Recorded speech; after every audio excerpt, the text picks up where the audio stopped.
Hi, my name is Ollie Kaplan of Comics Beat, and I'm here today with the legendary actor Temuera Morrison to discuss his latest project, In the Fire of War. Temuera, can you tell us a little about your role in the Fire of War and what drew you to the part?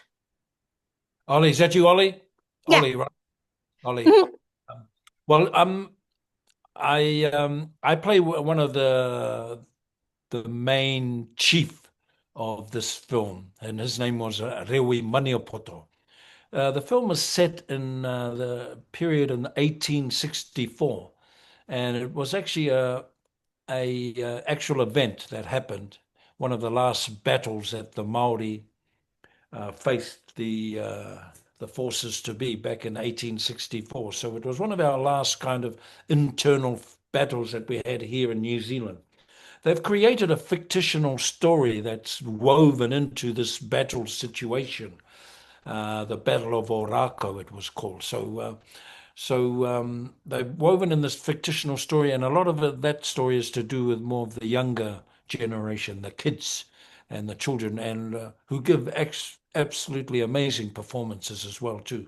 So it's very epic on one side of the coin, and very intimate also on the other side, where it's all in our most of the film is in our native language, Maori, and for me it was just.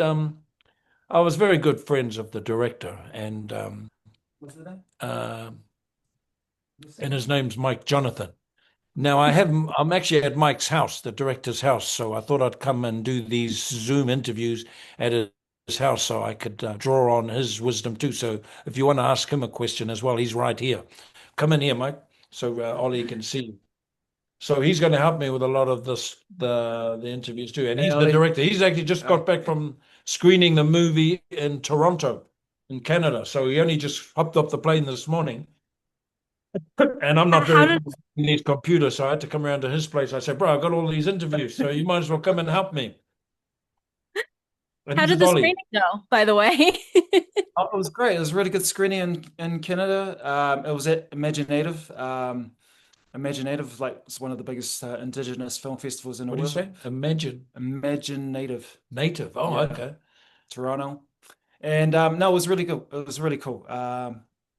Good crowd, great Q&A, and just happy to screen it everywhere I can. Yeah. We are getting good responses from the, more the indigenous people because they relate to it just like that. So, and the performances from the kids as well is just very, very emotional as well. So, I was at a screening in Hawaii recently, and you could hear the tears, people sobbing in parts of the movie. So, it's very emotional, very emotional. And this guy's been a great friend of mine for a long, long time.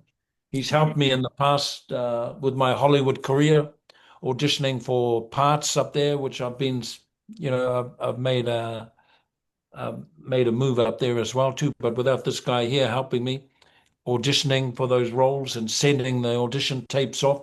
But again, this was his project, which he'd been working on for what 7 years. I think we Yeah. first read this, sat down, Hmm. and we read the script. Remember that big read through we had? Yes. And then another 7 years went by. So he'd been working on it for a long time. So I was actually working on Chief of War, the Hawaiian Jason Momoa show. So I was able to get out of that film and, work. I was doing two films at the same time. So I We had to come and support his film because, we had to kidnap him. yeah, Yeah. From being on a big Apple TV yeah. show, and it's like, bro, come on, you can do it. But we Get out managed of to it. we managed to fit the schedule and make it. We made it happen. So Mm. I was so pleased for that because if I wasn't there for my brother, well, my name would be Mud by now. Do you know that my name wouldn't be very good? So I was just glad it worked out. Plus, the other thing was we both Mike and I are actually descendants of the people that actually partook in this battle. So Mm. so we're kind of like direct descendants. So in a way, it was kind of right that I played the role of Rewi Maniapoto, the chief. And it was just fascinating. It was again an opportunity to do a little bit of research about what actually happened. We had all the accounts to look through from the actual people that were there. We had this great historian called James Cohen, was it James Cowan, Yep, James Cowan. who went around in the what 1920s, I think, and Mm. went around and sort of recorded a lot of the chiefs and people's stories, and and um, and it was this battle that actually inspired him to as a young boy when he found out more about it because he grew up in that area. And it inspired him to become a historian. The more he looked into his own history on his farm, he actually lived on that farm where the battle took place. So it is really in our history. It's ingrained in our history, and we've taken that battle and woven in a beautiful story. And now it's ready to show in places like Los Angeles, which we're extremely proud of. Both of us should be there, but we're just tied up on other projects at the moment. And Mike just came back from Toronto, so we're just quite proud that it's going to get screenings in New York, Yeah, Los all Angeles, over. all over America. Mm. So we're very proud of that.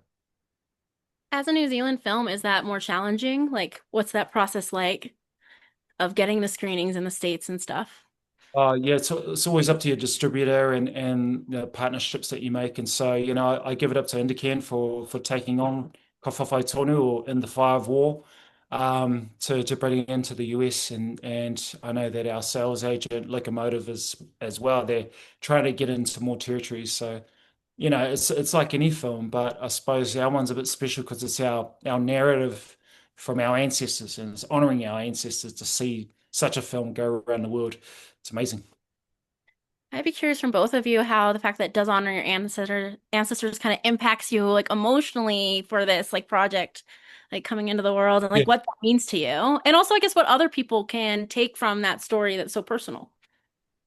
Well, it's real, eh? You can hear it in the voices, and it's just. I know I was working with one of the women on this film. Anyway, she was in the battle scene as well, but and she'd never acted before, but she knew emotion, and because she was a descendant as well, so you get a real performance. It's not like a acty performance. You know what I mean? It's coming from an authentic place. Mm. It's coming from your roots. It's coming seeping through your body, the energy, the forces. What we also have, we have these words called ihi and wehi and wana. And those words are like describing words for when the hairs stand up on the back of your neck, those kind of feelings. Mm. And that's the difference when you're performing. You're drawing on some real stuff. It's in your blood. And it doesn't take much for a lot of our performers, a lot of our extras. A lot of them were descendants of the actual ancestors many of them got killed.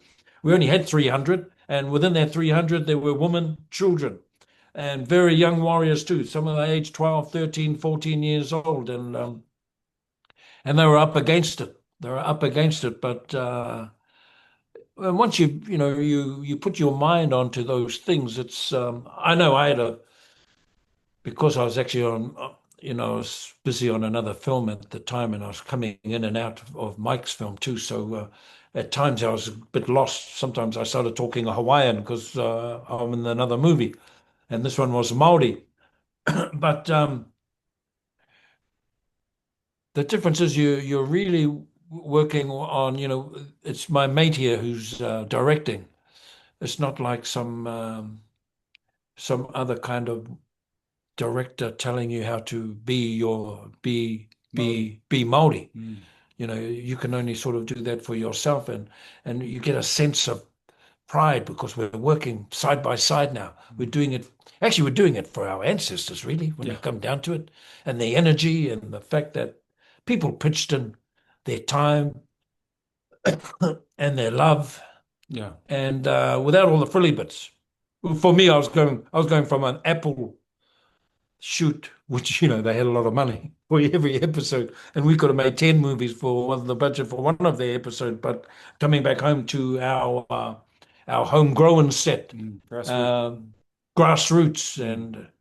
and everyone working for love. And man, sometimes you can get a bit of spirit going. Sometimes you can create magic, and sometimes you can capture that. You can capture the sound of our language. You can capture the sound of our singing, the wailing, the pain, and sometimes magic happens. And this happened to us many a time on this film. Of course, we were working together. We were giving and feeding one another. And the emotions were just coming up like that. It was sometimes quite funny though, because sometimes the Maori warriors, some of them didn't want to die, so they'll fall over and die, and then they'd get up again and carry on fighting. Hey, you fellas are dying. You got to stay down there. Stay still when you get shot. But they refused to die, which was like part of the title of the movie. We will fight you forever. So having that kind of humor, having that kind of camaraderie, and all being tribal too, and all being related, all being closely, knitted together was an amazing feeling that you don't normally get on other movies or Mm. projects. Was there So, particularly like, oh wait, yeah, go ahead, Mike. so with everything said by Tim, we'll just know that it's a universal story, end of the day, and that I know and I hope at the same time that it will resonate with other people around the world. So even though it's subtitled, I remember someone didn't watch the unsubtitled version and still got what it meant, So it's a beautiful thing. So yeah. I watch movies like that on the plane. I don't even put the sound up. I just watch them like I watch three of them because all the passengers are next to you. So I watch that movie over there, watch that movie over there, and I can't hear any of it, but I still watch it. Then I know if it's good or not. No, this Yeah, movie sucks. I feel like that speaks to that energy we're talking about of the actors on set, like really bringing their own experiences, the epigenetics of it all, I guess. Um, That's the and- word. yeah. And then I guess I am interested because you've brought up your collaborative history a couple times. So can you kind of walk me through that, like history and how it's I, evolved?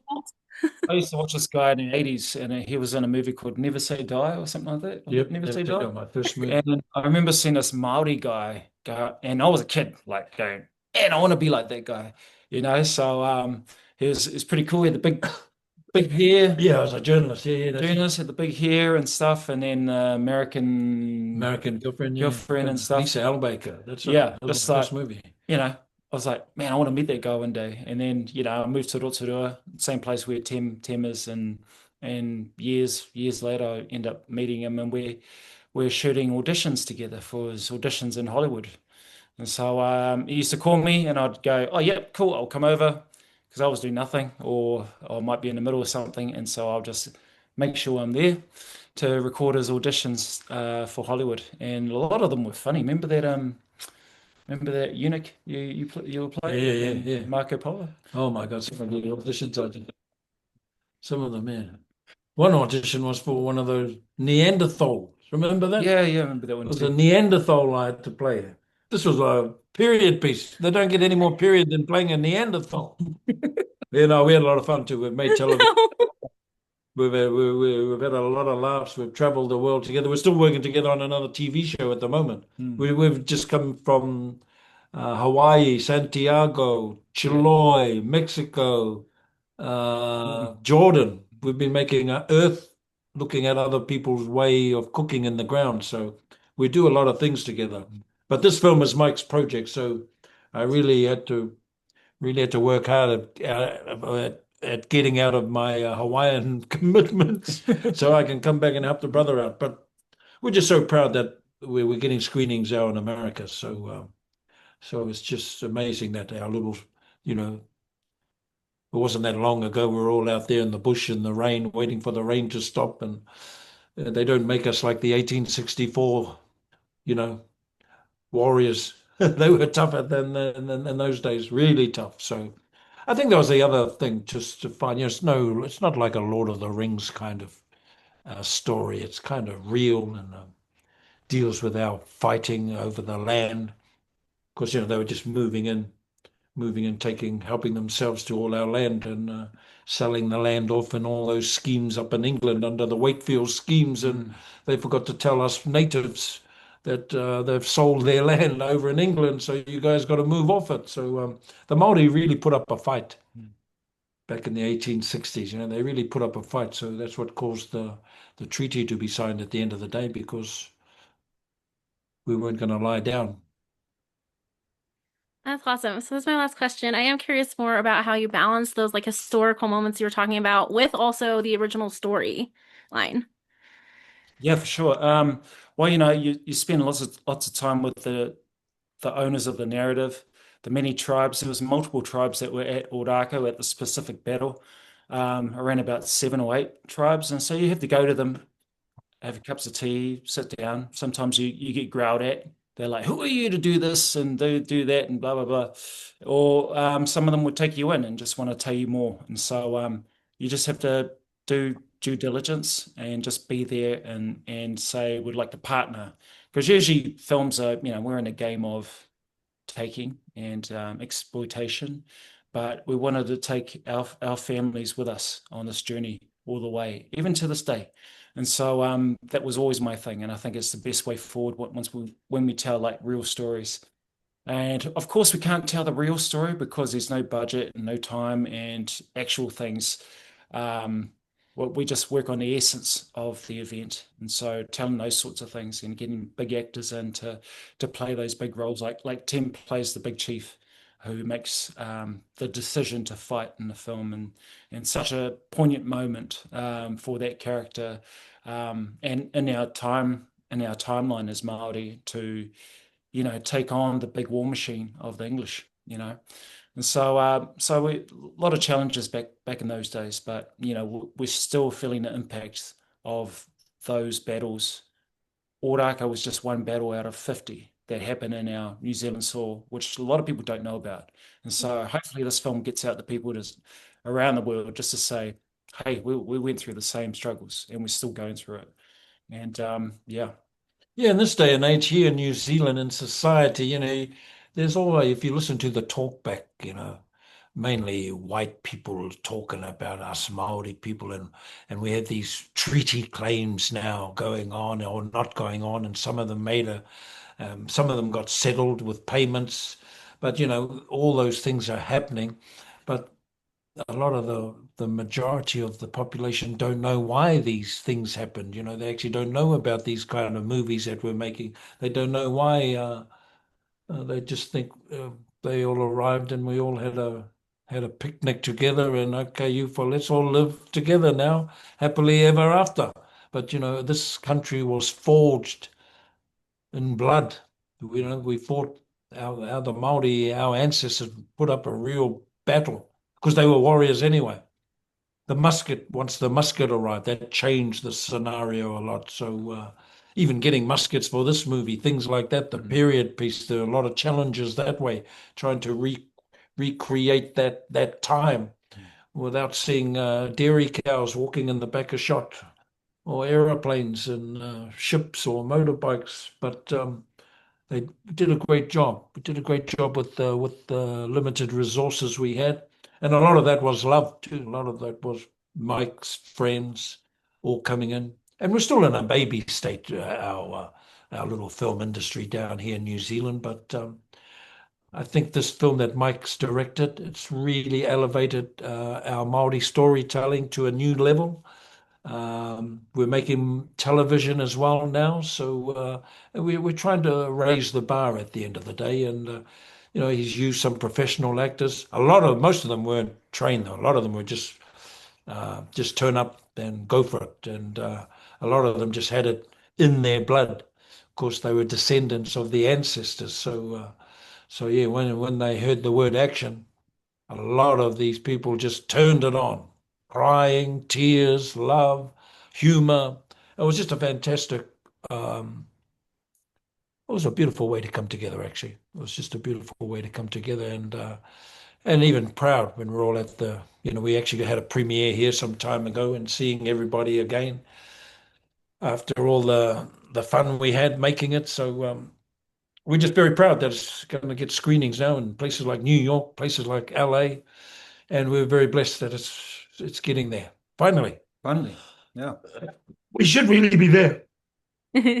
Up on some other jobs here, so we should really be there because that for me was the ultimate. Just getting to Hollywood, just getting in one movie in Hollywood that's all I wanted to do. Just to come home and go, hey, I made it to Hollywood, boys. Got to work with Pamela Anderson in the movie Barbed Wire. Look out for it. That's a good movie. my first Hollywood movie, but I'm still doing. Still here, bro. Awesome. Thank you.